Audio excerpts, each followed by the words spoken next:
አሚና ካትኩም ኣነ ድሕና እግዚአብሔር ይመስገን እና ልማዓንቲ ድማ ብዛዕባ ሕማም ጨጎራ ኣብ ድምፂ ዘመፅአናኹ ማለት እዩ። ሕማም ጨጎራ መፍትሒኡን መልዕሊኡን ምልክታቱን ኣብ ዝብል ማለት እዩ። እና ላይክ ሰብስክራይብ እናገበርኩም ረኣዩ። ሕማም ጨጎራ ናይ ጨጎራ ሕማም ብስንኪ ምህላው ልዑል መጠን ወይ ድማ ዝተዛብዐ መጠን ኣሲድ ኣብ ክሽዕና ይህሉ። እዚ ምክንያት ድማ ኣብ ዝተፈላለየ ኣካላት ከሽዕን መርር ቀጥንን መዓንጣ ቁስለት ለሓፅን ይህሉ። ዓይነታት ቁስለት ጨጎራ እንታይ እዮም ድብል? ሓደ ቁስሊ ከሽዒ እዩ። ኣብ ከሽዒ ውሽጢ ኣብ ዝተፈላለየ ቦታ ዝህሉ ምስንጣቕ እዩ። እቲ ካልኣይ ቁስሊ መሪሕ ቀጥን መዓንጣ ዶዶኒየም እዩ። ኣብ ከሽዒ መፂኻ ናብ ቀጥን መዓንጣ ዝወስድ መንገዲ መሪሕ ኣካል ቀጥን መዓንጣ ዝህሉ መቁሰልቲ እዩ። መንቀሊኦም ዝብል ንርኢ።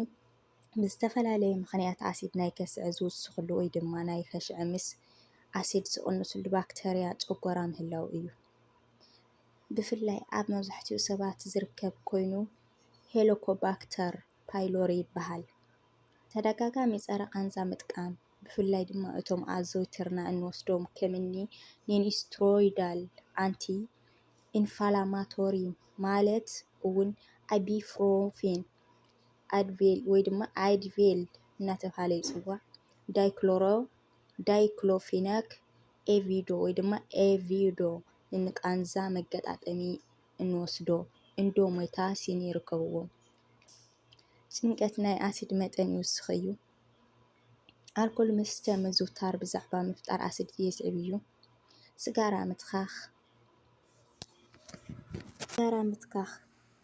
ብምዝባዕ ናይ ምትሕልላፍ ደም ጨጎራና ክስንጠቕ ወይ ድማ ክቆስል ይገብር። እዚ ዝተፈላለዩ ምልክታት ከርኢ ይኽእል እዩ። ንኣብነት ድማ ምቅፃል ደረትን ኣፍ ልብን ምጉሳዕ ተደጋጋሚ ምቕብቃብ ወይ ድማ ኣየር ምብዛሕ ምምልላስ ምቅልሽላሽ ዕውሉል ምባል ሽውሃት ምግቢ ምቕናስ ከብዲ ምንፋስ ሕቕቕታ ናይ ኣፍሽታ ከከም ዓይነት ጨጎራ ክብደት ምንካብ ወይ ድማ ኣብ ዓቐን ላዕሊ ምውሳኽ እውን ይረኣዩ።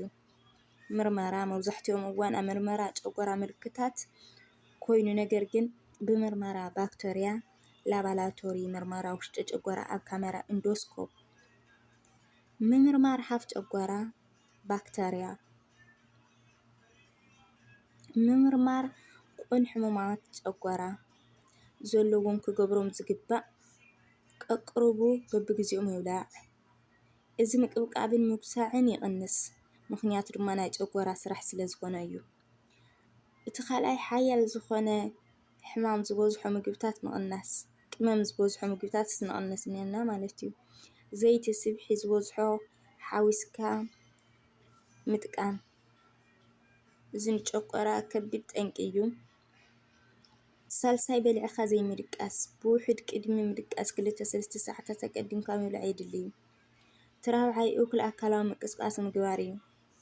ብማእኸላይ ን30 ደቂቃ ኣብ መዓልቲ ብምግባር ምሕቃቕ ምግቢ የስተኻኽሎ እዩ። እቲ ሓምሻይ ኣሲድ ዘምፅኡ ምግብታት ምቕናስ ኮሚደሮ ናይ ሲትሪክ ፍሩት ዝበሃሉ ከምኒ ኣራንሺ ሎሚን ዝበሉ ምግብታት ምቕናስ። ቁፅሪ 6 ጭንቀት ንምውጋድ ብዝተኻኣለን መጠን ጭንቀት ምቕናስ ካብ ሕማም ጨጎራ ሓዊሱ ብዙሕ ፀገማት ይናገፍ እዩ። መፅናዕትታት ከም ዝሕብርዎ ኣካላዊ ምንቅስቃስ ምግባር ካብቶም ጭንቀት ዘወግዱ ፍቱን ኩነታት ሓደ እዩ። ሻብዓይ ምግቢ ተረጋጊዕካ ሓይካ ምምጋብ ንጨጎራ ስራሕ ኣይነብዝሓላ። እቲ ሾምናይ መጠን መድሓኒት ፀረ ቃንዛ ናይ ቃንዛ መዐገሲ መድሓኒታት ካብ ንቡር ንላዕሊ ዘይምጥቃም። እዚ ማለት ግን ተቐንዝዩ ማለት ኣይኮነን። ምግቢ ብወሲድካ እዞም መድሓኒታት ምውሳድ እኹል ማይ ምስታይ ጉድኣት ኣዝዩ ይቕንስ። እቲ ታሽዓይ ቡን ምቕናስ ንሕማም ጨጎራ የቕንስ እዩ።